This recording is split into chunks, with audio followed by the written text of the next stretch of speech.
Hello, ladies, and welcome to another episode of Chiro Secures Empowering Women in Chiropractic. I'm your host, Dr. Kathy, and I'm really excited to come to you this time because the first time my hair didn't look quite so good, and my lipstick wasn't doing so good, and my technology wasn't working. So we took a pause, we fixed it, and now we're back. And we're back to talk to you about that line between your business and your personal social media pages and how to blur them or keep it real distinct, real separate. And when should you do what? So let's just jump right into that because whether you heard our first recording or you're here for this one, let's talk about how do you know what to post, when to post, what to keep on your private page, what to keep on your business page. And really, it comes down to you. What feels right and congruent with who you are and how you practice. So, your personal page, that's the place where you share all your personal issues, your challenges, your obstacles, your victories, your learning opportunities. That's where you get to share everything, and people can reach out and love on you, congratulate you, celebrate with you, lift you up, whatever it is you want to share over there. Your business pages, that's where it's advantageous to be a little bit more professional, to not blur the lines so much, and to know what you're posting and what your desired outcome is. Listen, on your personal page, if you want to post what you're eating today, your workout, what your kids are doing, where you're going on vacation, what's aggravating you this morning, what's uplifting you this afternoon, have at it. On your business page, though, that might be your patients viewing it, but it may be community members. It may be prospective patients. It may be council members and dignitaries in your community. It may be colleagues. It may be some students who are looking to you or other people who are looking to you as a mentor. So think about your business page as the professional side of you. What would you want to show? What would you want BJ to see if he were to walk in and log into your social media pages?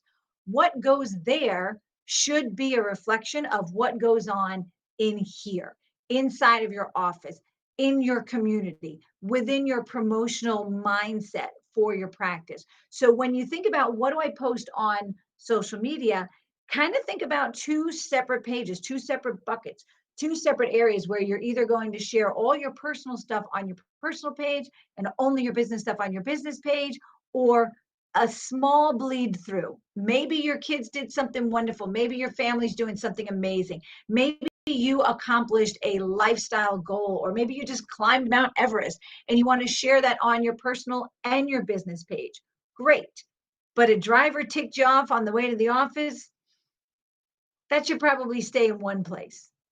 And if you think in personal, you got it right. Now, the only way I can see where that would be relevant to your business page is if you spun it to put a good positive spin on, hey, I encountered this horrible driver on my way to the office today, which reminds me, when you're out there driving, please be careful because we don't want to see anyone in our community get hurt. However, if you are involved in a car accident or even a sports injury, or you slip and fall in your own driveway shoveling ice or cleaning up leaves or doing yard work, don't hesitate to give us a call because we'd be happy to help you get your health back to the level you're accustomed to.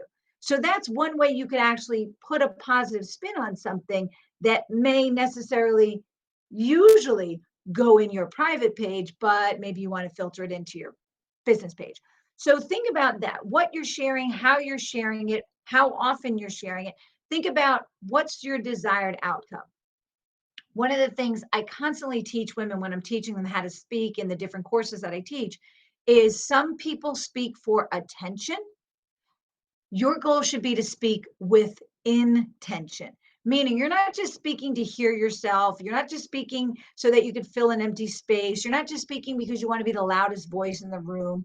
No, speak with the goal of helping someone, improving somebody's life, bringing new information to people, sharing an experience, sharing a learning lesson that you've had, sharing something new that you've been exposed to, bringing people to a greater understanding of health, teaching people about chiropractic, subluxation, pregnancy, natural birth, attachment parenting, breastfeeding, whatever it is you want to bring them to. Speak with intention. And then, since you know what your intention is, your speech is more deliberate. And the same thing should hold true for your social media pages. If you're just throwing something out there because it's the meal of the day or the shoes of the day, terrific. Have fun with it. But if you're trying to educate, inspire, motivate, or captivate your audience so that you can teach them something new or bring them into your audience, your office, then think about what you're posting as, does it fit in alignment with what my end goal is? What is your end goal? Are you trying to educate your current patients? Are you trying to provide your current patients with information that they can go share with their communities? Are you trying to attract new patients to your office? Are you trying to educate your community at large? What is your goal within your social media posts? And if you think about, why am I posting this, it's a lot easier to figure out what to post. So think about, what is my desired outcome? And then I want you to look around your office, look around your community, and look around your social media contacts and decide, what relationships can I tap? How can I tap into someone else that's doing something in my community? How can I tap into one of my patients that maybe is doing something spectacular? How can I tap into another healthcare professional that is reaching similar people to what I'd like to bring into my office? And how can you do a Facebook Live with them? How can you do a healthy parenting post with them? How can you do a post about athletes and sports performance with one of the local sports performance gyms? So start thinking about, who are the relationships you have in your community, or even the relationships you'd like to build, and how can you tap into them? How can you reach out to those people and say, hey, can we do something together? Can we share a post together? Can we create a list of the top 5 things that athletes would want to do, or mechanics should do to keep their bodies healthy? Start tapping into those relationships so that you're providing useful information to the people you want to target. See, if you get very specific with your messaging, and that could be on social media, but it could also be at a lunch and learn, or a dinner with the docs, or at a local community event that's going on, or at a screening, or at a networking or a business association or your chamber of commerce. You can get very specific with your messaging based on who you're going to encounter that day, or who you're trying to engage with on your social media platforms. And then when you start thinking about, who am I trying to reach? What's my goal? What's my intention?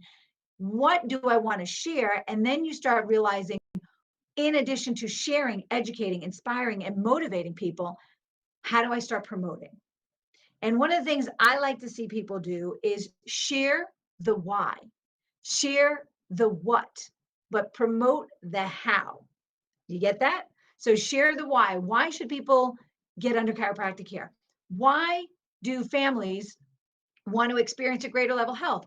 Why are they searching for someone who can be the solution to a problem they're dealing with? And then talk about what the solution is, or what the answer is, or what steps they can take to start living a healthier life. And then you become the how.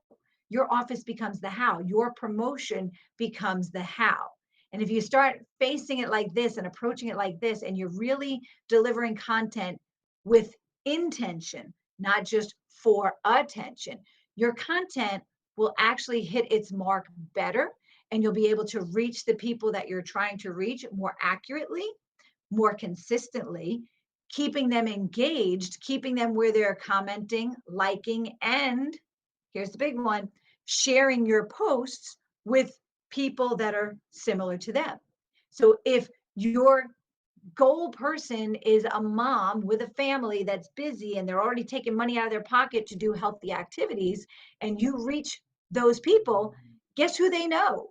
They know more people just like them. They're probably friends with them on social media. They probably see them at the cheer gym and the karate studio and the soccer field and the swim leagues, and they probably see them at different sporting events or different community events.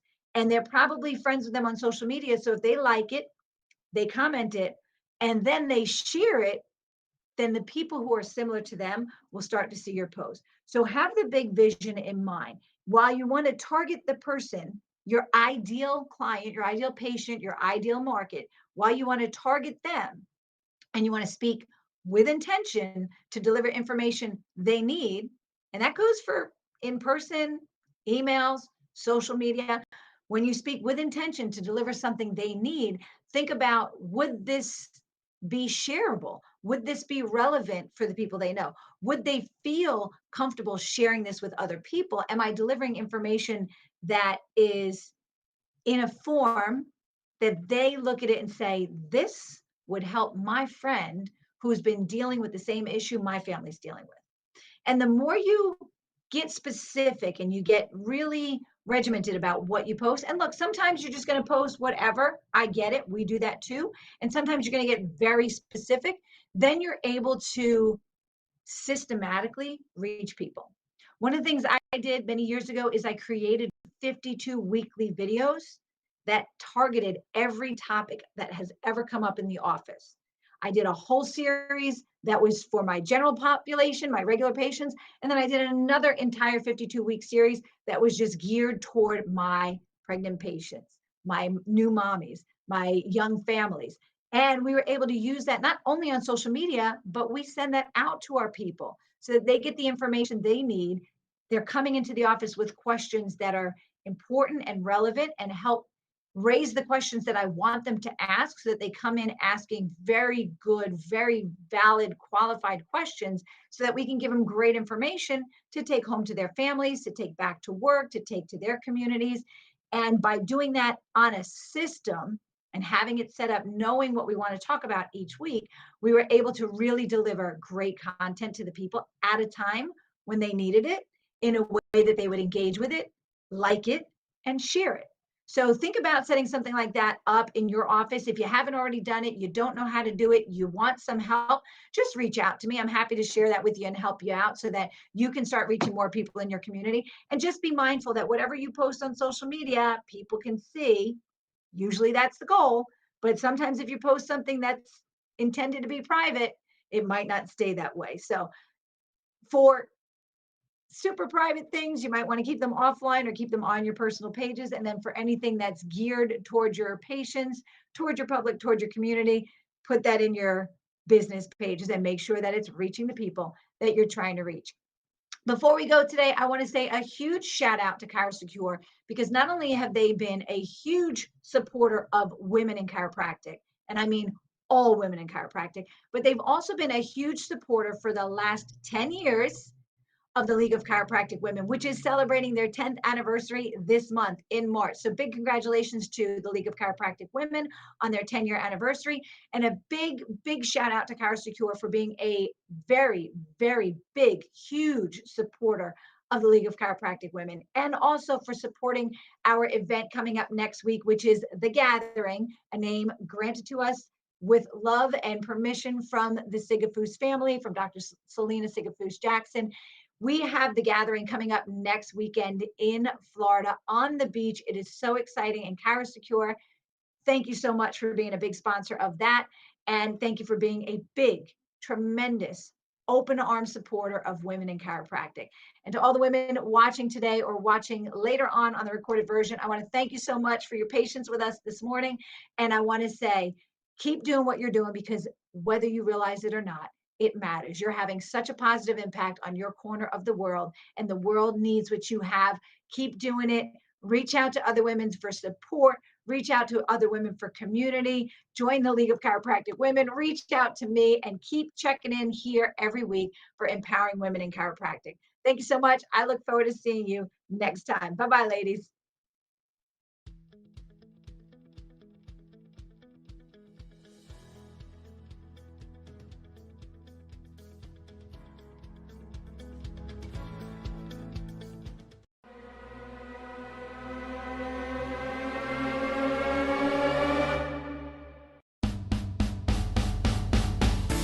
Join us each week as we bring you the best in business growth, practice management, social media marketing, networking, leadership, and lots more.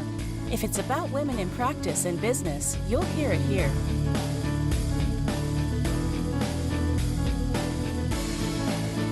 We hope you enjoyed this week's Facebook Live event. Please like us on Facebook, comment, and share. We look forward to seeing all of you next week for another episode of Empowering Women in Chiropractic. Now, go ahead and hit the share button and tell your friends and colleagues about the show. Thank you for watching. Have a beautiful day. This has been a Chiro Secure production.